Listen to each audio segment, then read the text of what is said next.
Hii tutazungumzia kuhusu masuala ya unyonyeshaji kwa mama kwa mtoto, na kumekuwa na tabia ya baadhi ya baba kunyonya maziwa ya kina mama wakati mama ananyonyesha.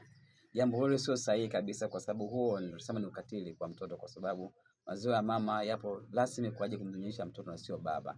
Na ukweli tu mahitaji ya baba ya kilishe haiwezi kutoshelezwa na kunyonya maziwa ya nani? Ya mama. Na hakuna faida yoyote ya kiafya ambayo baba anaipata kwa kunyonya maziwa ya mama.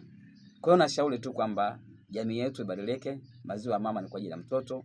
Mama asaidie kunyonyesha mtoto wake. Tukiangalia hata watu wa nyama, hawezi kukuta dume la ng'ombe ananyonya maziwa nani? Ya mama. Ni ndama ananyonya maziwa ya mama, kwa sababu yale yapo kwa ajili ya watoto. Kwa hiyo tushauri jamii iachane na hizo imani kwamba kunyonya maziwa ya mama labda ni kitu fulani kizuri, lakini sio kizuri.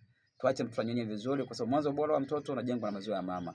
Kwa hiyo kila mama wanyonyeshe maziwa kwa watoto wao, na kina baba tuwasaidie kama kunyonyesha, tuwasaidie katika kupunguza shughuli zao, tuwasaidie kuwapa amani na utulivu wa kiakili ili wanyonyeshe vizuri na mtoto akue katika mazingira yaliyo bora zaidi. Asante.